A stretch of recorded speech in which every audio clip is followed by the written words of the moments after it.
By summer of 1881, there were 200 French or European technicians and clerical help on the isthmus, and some 800 laborers at work, making test borings with great cumbersome steam drills, building barracks and hospitals, assembling and testing newly arrived equipment.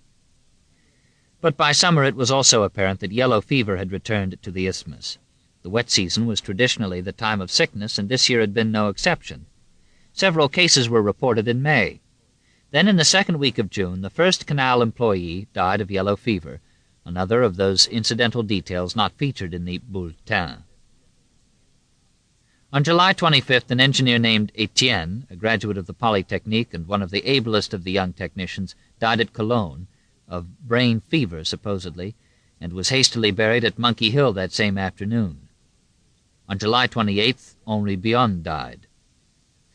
Bion's death would be attributed in Paris to complications in the region of the kidneys. But on the isthmus the story would be told for as long as the French remained. He had arrived from France to make a personal inspection for de Lesseps, and several of the engineers had arranged a dinner in his honor at the employees' dining hall at the Cap at Gamboa. It was a festive evening, apparently. Bion, the last to arrive, had come into the hall just as everyone was being seated. One of the guests, a Norwegian woman, was exclaiming with great agitation that there were only 13 at the table.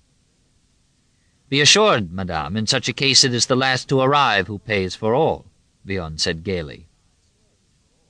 "He drank to our success on the isthmus," one engineer recalled. "We drank to his good luck." 2 weeks later, on his way home to France, Bion died of what the ship's doctor designated only as fever, not yellow fever. The body was buried at sea. The truth is that the climate, like all hot climates, is dangerous for those who underestimate its effects, and who fail to observe the principles of hygiene, explained the bulletin. Yellow fever was not prevalent in Panama, the paper assured its readers, though, unhappily, a few laborers had been victims of the disease. The British vice-consul at Panama, young Claude Coventry Mallet, decided out of curiosity to join one of the surveying parties in the upper reaches of the Chagres. The expedition consisted of 22 men. Within a few weeks, everyone but Mallet and a Russian engineer named Jembowski was sick. Whether of so-called Chagres fever or yellow fever is not clear. The expedition returned in any event, and of the 20 men who went into the hospital, 10 died. Mallet and Jembowski returned to Cathedral Plaza feeling no ill effects, however. Mallet, who told the story later, said they agreed to meet for lunch the following day, and that Jembowski asked for a loan to buy a new suit. When Jembowski failed to show up for lunch, Mallet went around to the Canal offices to ask his whereabouts. The Russian, he was told, had died of yellow fever at 3 that morning and had been buried at dawn in a new suit of clothes. There were more deaths as the summer wore on, but in October, speaking before a geographical congress at Vienna, de Lesseps said there were no epidemics at Panama, and that the few cases of yellow fever had been imported from abroad. Then, in November, a few days after he had returned from a particularly strenuous exploration of the upper Chagres, Gaston Blanchet died, apparently of malaria. The importance of Henri Bion to the operation in Paris had been considerable, and his death had been a heavy personal blow for Ferdinand de Lesseps, but Blanchet was the driving spirit of the enterprise in the field, and his loss would be felt for a long time. How many died that first year is uncertain. The official company estimate on record is about 60. Malaria, which is an entirely different disease from yellow fever, probably accounted for a great many of the fatalities then as later. The fact is that more people would die of malaria at Panama than of yellow fever, notwithstanding the popular impression to the contrary. Malaria, the most common of tropical diseases and the one endemic disease at Panama, takes many forms and went by many different names on the isthmus. Calentura, miasma, the shakes, the chills, paludisme, ague, pernicious fever, putrid fever, intermittent fever, and, in its most virulent form, Chagres fever. Historically, malaria was the world's greatest killer, and it was confined to no one geographical area. Only the year before there had been a serious epidemic in New England. But in places such as Panama, malaria never went away. The prevailing attitude was that everyone got a dose of it sooner or later. Among the native population, infection usually began in childhood. The typical malarial attack began with terrible chills, uncontrollable shivering, and chattering teeth, the spell lasting perhaps 15 minutes, sometimes more. Often the shivering of patients in a malaria ward would be so violent that the room could actually be felt to tremble. A single bed would move on the floor. The chills would be followed by high fever and a burning thirst. As the fever fell off, the patient would break out in a drenching sweat. For those who survived, the experience was unforgettable. With the passing of the fever, the patient was left feeling totally debilitated, mentally as well as physically. Acute depression usually set in, the melancholia that was so well known in Panama. And the patient could be stricken again. Indeed, it was considered impossible ever to recover fully from malaria so long as one stayed on in such a country. But by the same token, a patient could move to some distant, seemingly safe climate and still experience a return siege of malaria, which was perhaps the most insidious characteristic of the disease. John Lloyd Stephens, as noted, was struck down by malaria in the spring of 1852, recovered sufficiently to return to New York, only to die of a recurrence of the disease in October. There was no such thing as an immunity to malaria. With yellow fever it was different. A person had yellow fever only once. Either he lived or he died. If he lived, he would never get it again. Malaria could be a lifelong infirmity, and if the first dose did not kill, the second, third, or fourth could. Yet in the tropics, malaria was taken as an inevitable fact of life, part of the landscape. Yellow fever, by contrast, came and went in vicious waves, suddenly, mysteriously. In those places where it was most common, Panama, Havana, Veracruz, it was the stranger, the newcomer, who suffered worst, while the native often was untouched. Wherever or whenever it struck, it spread panic of a kind that could all but paralyze a community. It was a far more violent and hideous thing to see, a more gruesome way to die. The mortality rate among those who contracted the disease could vary enormously, from 12 or 15% to as much as 70%. Generally speaking, however, a yellow fever patient in Panama in the 1880s had a less than 50-50 chance of survival. As with malaria, the patient was seized first by fits of shivering, high fever, and insatiable thirst. But there were savage headaches as well, and severe pains in the back and the legs. The patient would become desperately restless. Then, in another day or so, the trouble would appear to subside, and the patient would begin to turn yellow, noticeably in the face and in the eyes. In the terminal stages, the patient would spit up mouthfuls of dark blood. The infamous, terrifying vomito negro, black vomit. The end usually came swiftly after that. The body temperature would drop, the pulse fade. The flesh would become cold to the touch, almost as cold as stone, and the patient continues in that state with a composed, sedate mind. Then, as a rule, in about 8 to 10 hours, the patient would die. And so great was the terror the disease generated that its victims were buried with all possible speed. Blacks and non-whites were somewhat less susceptible to malaria than were whites, but while it was commonly believed among whites and repeatedly published on supposed scientific authority that all blacks were naturally immune to yellow fever, they were not. Panama, famous as the white man's graveyard, was in fact deadly territory for any non-immune of any race or color. Many blacks, lifelong residents of Caribbean islands or coastlands, had an immunity resulting from previous mild cases of the disease, usually during childhood. Modern medical research also indicates that the common tropical disease known as dengue or breakbone fever can also have the resulting effects of an immunity to yellow fever. But no human being ever achieved an immunity to malaria. There was no such thing as a natural immunity to yellow fever, and if many blacks had been made immune to yellow fever before reaching Panama, there were vastly more blacks at work than whites, so the number of non-immune blacks on the isthmus was always quite large. Black laborers died of both malaria and yellow fever, and no less miserably than the whites. Yellow fever, yellow jack, fièvre jaune, fiebre amarilla, the American plague, had been a terror of seamen for centuries. A single case on board ship could mean death for the entire crew. The legendary Flying Dutchman was founded on the story of a ship condemned to haunt the seas after yellow fever broke out on board and no country would permit the ship in its harbors. The Philadelphia yellow fever epidemic of 1793 had been as savage as an attack of bubonic plague, and doomed the supremacy of Philadelphia among the cities of North America. Recently, in 1878, in Memphis, Tennessee, more than 5,000 people had died of yellow fever, and the estimated financial loss due to the entire cessation of commerce was upward of $100 million. Historically, the disease had played a critical role in Central America and the Caribbean since the first known outbreak in Barbados in 1647. And ironically, the French had already seen one New World dream fail disastrously, in good part because of the disease. Napoleon, with plans for an American empire of his own, had sent a military expedition of 25,000 men under his brother-in-law, General Leclerc, to Haiti in 1801 to put down the black insurrection led by Toussaint Louverture. With that accomplished, the French army was to have occupied New Orleans and Louisiana. But yellow fever cut through the veteran troops like no enemy imaginable. Thousands died, including Leclerc, and this was a major contributing factor in the ultimate triumph of the Black Patriots. Haiti achieved independence, and Napoleon, thoroughly disenchanted with his American venture, decided to sell all of the Louisiana Territory to the United States.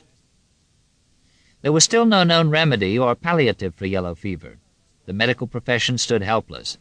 For malaria, however, there was quinine, the bitter, colorless powder made from the bark of the cinchona tree, a palliative the Indians of Peru had known for centuries. Quinine was distributed freely among the French in Panama and was taken regularly in preventive doses, usually at meals and mixed with wine to kill the dreadful taste. Nobody knew why quinine worked, but it did. The one big problem with it was that a heavy dose could cause vomiting and headaches, or worse, a horrendous ringing in the ears that rendered the patient deaf.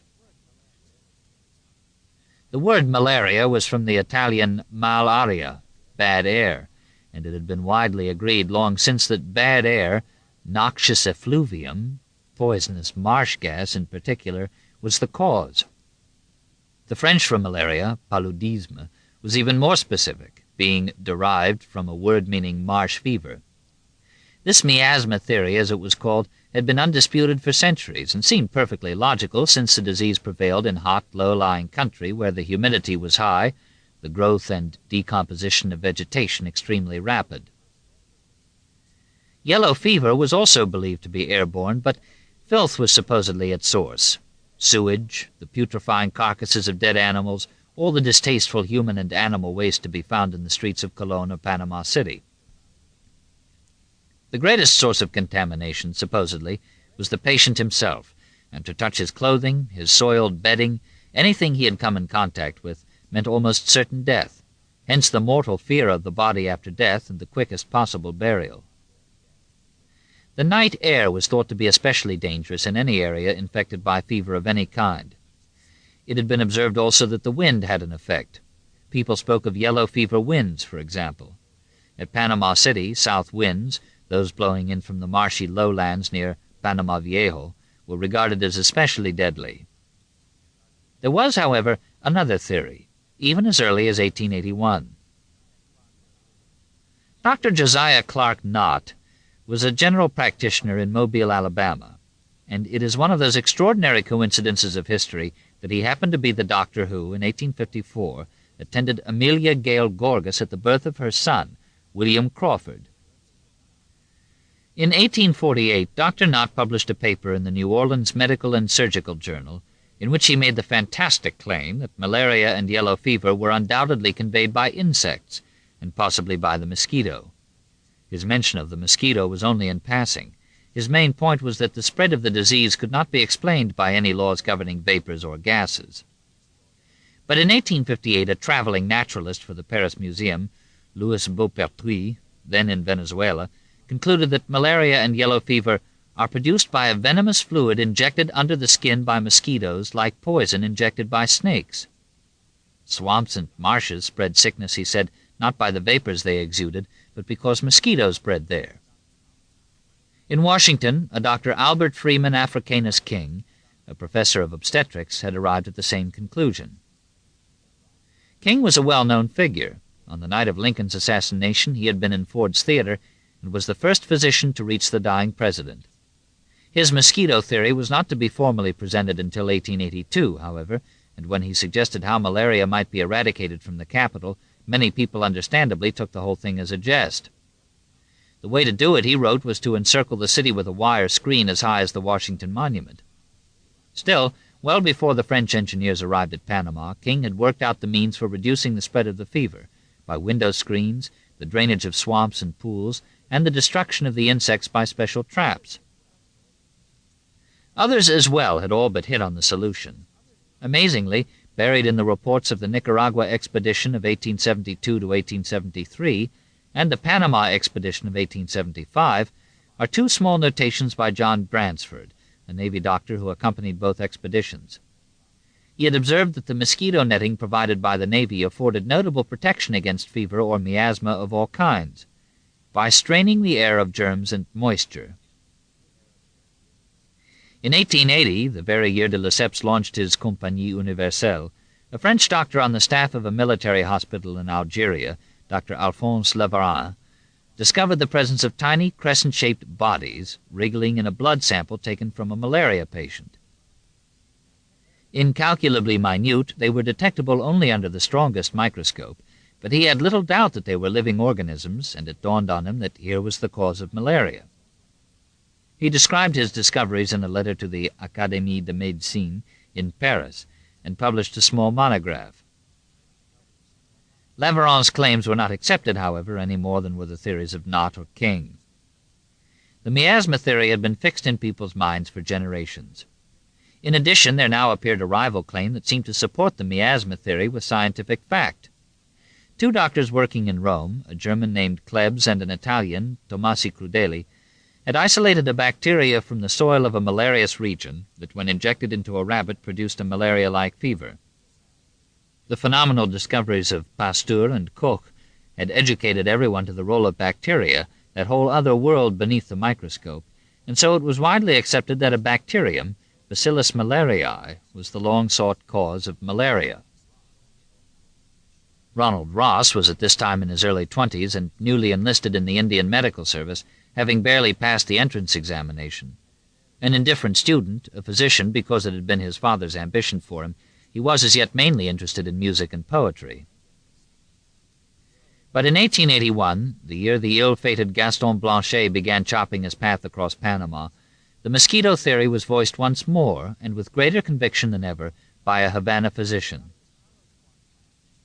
Dr. Carlos Juan Finlay was the son of a Scottish father and a French mother. He had been educated in France and at the Jefferson Medical College in Philadelphia, and having practiced medicine in Havana for 20-odd years, he had concluded that yellow fever was not only transmitted by the mosquito, but by a specific mosquito, a silvery, comparatively noiseless household variety, Stegomyia fasciata, later to be called Aedes aegypti. Out of some 800 known varieties, he had picked this one as the carrier of the disease. Finlay was an ingratiating, hawk-nosed individual who looked out on the world through gold-rimmed spectacles and spoke with a lisp, the result of a childhood case of chorea. He was a linguist, an amateur historian, and he was a tireless worker. But he had failed to produce any proof of his theory, he was not very good at research, and his professional peers in Havana gave no encouragement. He applied innumerable mosquitoes that had bitten yellow fever patients to healthy persons, yet no case of yellow fever ever resulted. Thus it was his own work that appeared to bring the most discredit to his theory. Like Knott, Beaupertuis, and King, Finlay had the right idea about mosquitoes, and with astonishing precision he had singled out the right variety. Gorgas was to call it a splendid example of medical clairvoyance, a beautiful manifestation of scientific imagination. However, it made little difference. Finlay was utterly ignored. At the Ancon Hospital, Dr. Girard, chief surgeon of the Canal Company and a profound microscopist, set up a system of experiments whereby he examined the blood of new workers upon their arrival, then again in another month or so, when invariably he found the supposed malarial bacillus. And all the while, in the lovely gardens surrounding the hospital, thousands of ring-shaped pottery dishes filled with water to protect plants and flowers from ants provided perfect breeding places for mosquitoes. Even in the sick wards themselves, the legs of the beds were placed in shallow basins of water, again to keep the ants away, and there were no screens in any of the windows or doors. Patients, furthermore, were placed in the wards according to nationality, rather than by disease, with the result that every ward had its malaria and yellow fever cases. As Dr. Gorgas was to write, had the French been consciously trying to propagate malaria and yellow fever, they could not have provided conditions better suited for the purpose.